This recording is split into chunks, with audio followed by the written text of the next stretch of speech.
आप सभी को प्यार भरी राधा स्वामी जी।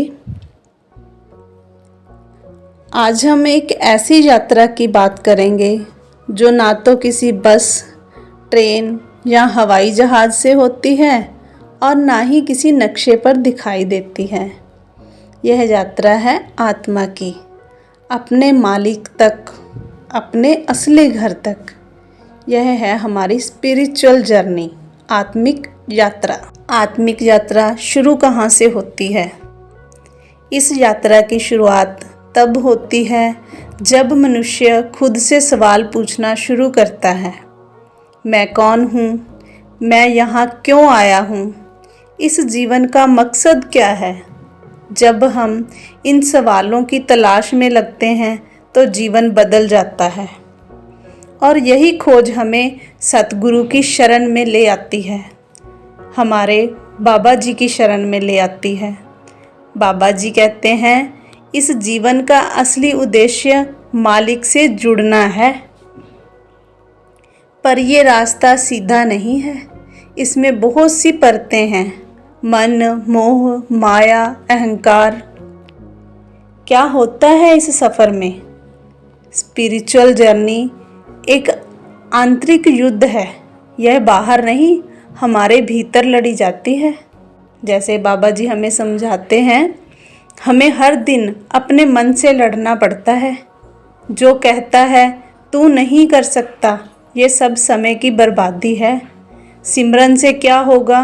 पर बाबा जी हमें हर रोज़ प्रेरणा देते हैं।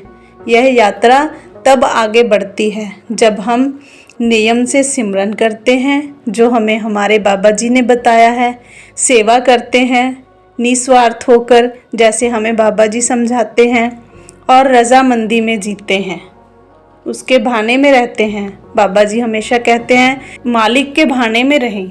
धीरे धीरे हमारी आत्मा की परतें खुलती हैं और हम अनुभव करते हैं भीतर कुछ है जो अटल है, शांत है, सच्चा है।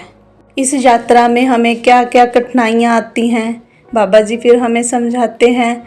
क्या आध्यात्मिक यात्रा में अंधेरे पड़ाव आते हैं? कभी लगता है कुछ महसूस नहीं हो रहा, कभी लगता है बाबा जी सुन नहीं रहे, कभी मन इतना चंचल हो जाता है कि सिमरन में भी नहीं लग पाता। पर बाबा जी कहते हैं जो रास्ता मालिक की ओर जाता है वो आसान नहीं होगा, पर अगर तुम टिके रहे तो मंजिल जरूर मिलेगी। ये सफ़र सब्र मांगता है, विश्वास मांगता है और सबसे ज़्यादा समर्पण। यह यात्रा पूरी कब होती है? जैसे बाबा जी हमें समझाते हैं, इस यात्रा का अंत तब होता है जब आत्मा परमात्मा से एक हो जाती है, जब शरीर का बोझ उतरता है, जब मन शांत हो जाता है, जब इच्छा, डर और भ्रम सब गिर जाते हैं, तब आत्मा अपने असली घर पहुंचती है। यह है सचखंड, वो स्थान जहाँ केवल प्रेम है, प्रकाश है और शांति है।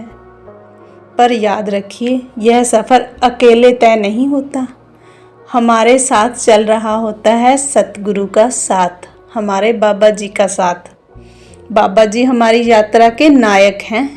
हम भटकते हैं पर वो थामते हैं, हम गिरते हैं और वो हमें उठाते हैं। इसलिए बस एक ही काम कीजिए, चलते रहिए, रुकिए मत, पीछे मत देखिए, क्योंकि मंजिल बहुत सुंदर है। राधा स्वामी जी।